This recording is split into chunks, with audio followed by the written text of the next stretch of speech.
Hello, everyone. Welcome to week 11 of class. Before we get started with this week, I just wanted to quick reminder that the facility analysis is due this Sunday. Has been posted for a couple weeks, and the last couple weeks of assignments have been geared toward preparing you for that project. Just make sure you get that posted. Again, those org projects do make up a pretty considerable portion of your grade. So just wanted to make sure that I do another reminder for you guys there. If you have any questions, again, feel free to reach out anytime about it. But you have like the video and stuff breaking down that project with some examples and stuff like that too. Um, yeah. So this week we are starting a kind of a new portion, and really the last one, like the last 10 weeks of class basically have been about different facets of the organization itself, whether it be building it, coaching in it, or the facilities and stuff that they'll utilize. Now we're moving into monetizing that organization. So when I talk about monetization in these next 3 weeks, know that it's more about the org and not like esports as a whole, if that makes sense. So this week, week 11 is going to serve as just an intro into monetization for esports. So I've got really three main sections that we're going to go over that we will dive deeper into over the next couple of weeks. So again, general overview shouldn't be too long of a video for you guys. And it's not too hard on the question side either, knowing that you have the org project and stuff due this weekend. So let's hop right in. So monetization. First part that we're going to talk about sponsorships. Next part that we're going to talk about content, and then finally other types of monetization or businesses within esports. So sponsorships. This is the probably the most prevalent when it comes to running an esports organization. This is historically how orgs make their money and can operate. So a lot of times this will be companies pay teams to represent their brands, whether it be for jerseys and streams through different collaborations or just being the official drink of the Chicago Huntsman. It's an old esports team. But yeah, so different things like that, right? So the same way that you would see sponsorships through traditional sports, you see them in esports as well. A few other things you see it more in like content and streams integrated for esports, just because it is so digital and oftentimes esports are making content. See the next section. So a lot of things to be covered there. But some talking points on this: good sponsorships feel authentic and aligned with the community. So what that you'll see a lot of sponsorships that don't necessarily have that authentic feel, but will in some way align, right?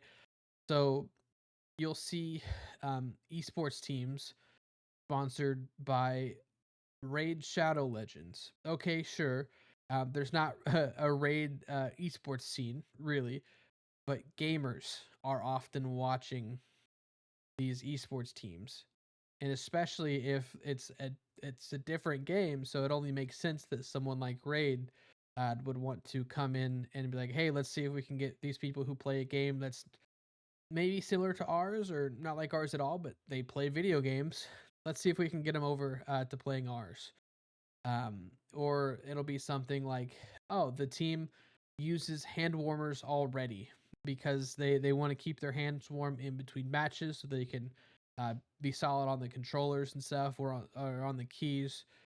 So yeah, Hot Hands is going to sponsor our team, be the official hand warmer of our team, right? That one already kind of aligns with it. You know that they're using it, something that they're doing, stuff like that, right? Bad fits can alienate fans. Monetization has to respect your audience. So this is from both sides. If you're the organization, you don't want to take a sponsorship that you just know isn't going to resonate with your community. There could be a lot of examples with this, whether it be like some sort of immoral company, or like if say you're an esports team and a company wants to sponsor you that's all about shutting down video games and getting kids outside. that's not gonna align. And fans are gonna be like, "What are you talking about? You literally play video games for a reason. Why are you taking a sponsorship for a company that's trying to stop people from playing video games?" Kind of a weird example that I don't think would ever happen, anyways. Um, but that's just clear example of like how that could just be bad, not mesh. One big thing that has been with sponsorships that's led to issues in esports is an over reliance on them. Um, so through COVID, esports blew up. That is a fact. And a lot of that was due to sponsor dollars not being able to go to traditional sports in the way that it had in previous years. You had uh, professional sports playing in a bubble where there were limited sponsors and stuff like that. You had sports just not playing at all. Um, Sponsors still had those dollars to spend and wanted to go where the eyes were. Many people built computers and picked up gaming over COVID because there was a time that you pretty much just had to stay in your house. Things were closed anyway.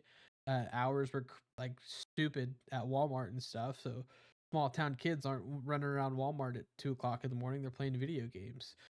So sponsors wanted to go where the eyes were, and that led to them sponsoring esports teams and leagues. And it got to a point where once COVID was kind of going down, when COVID was ending, sports opening back up, esports teams just weren't meeting their deliverables for these sponsors in terms of eyes, number of sales, clicks, things like that, because people were branching back out, doing other things that they couldn't do. Um, and esports teams crashed. Esports leagues crashed. Title sponsors pulling out for no other reason than they wanted to spend their dollars elsewhere leads to teams making cuts, laying off people, leagues laying off, shutting down in some cases. So it kind of led to an esports recession after COVID because there was just such an over reliance on just sponsorship dollars. Esports teams weren't making money in other avenues. So needing to kind of diversify their portfolio is why we talk about the next 2 points. Um, Content as a revenue and engagement tool for their fans. So beyond competition, esports teams often operate like media companies. They create content to drive engagement, build brand loyalty, and unlock advertising or YouTube and Twitch revenue. So this is a model that has worked for plenty of teams. There are also plenty of teams who completely ignore this model and are just competitive and get their money from their sponsors or partners or things like that, right? But some things here, uh, like types of content, I guess, and stuff that organizations can make. Easy one, competitive highlights. Um, so you talk about your tournament, you show your clips, your highlights, like you show the 1v5 clutch that your star player got. You put that on your socials, drives engagement, drives revenue. But there's also another portion of it with like lifestyle content and stuff like that, wanting to use your players' personalities to grow your brand and to grow their brands, and show them in different ways. So maybe like behind the scenes, give fans a peek into the player experience. So that could be something like 100 Thieves, the heist series that follow their League of Legends team to win their tournaments. Optic also does. Previously, back in the day, I grew up on it. They did Vision, which was literally like uh, pretty weekly documentary series about their team, and kind of everything that they were doing, interviewing the players, talking about the season, types of content and stuff that they were doing. Um, I like I think this is the most important, and the proof is the couple hold the line videos on Manchester Esports YouTube channel. A little bit different at the college side, hard to do weekly, especially when there was only like uh, one or two student workers at the time. But yeah, semester long video following the team's success, doing recaps and stuff like that. Kind of getting to see behind the scenes and talk about the journey to let people kind of relate to it because people really relate to stories. I mean, that's a good way to get people invested into your team. Highly suggest you check out some of those series just to learn a little bit more about esports and how the organizations and stuff operate. Next point, personality driven content boosts parasocial connections, really gets people engaged with the team. So you'll see professional esports teams just have content creators on their rosters and stuff. 100 Thieves, again, great example of this. They just have creators or some of their co-owners and stuff for streamers. Nate Shot, what used to be a professional Call of Duty player, founded 100 Thieves. He's now a really big streamer on Twitch. Courage JD, same thing. He is a co-owner of 100 Thieves, but is also one of their biggest content creators. So you have these creators that are a part of organizations that can really drive their fans to the org. And then when you see them on org content, they're able to get another peek into the people that they watch every day, another peek into their lives and the things that they're doing. Yeah, consistent high quality content can attract new fans and justify partnerships.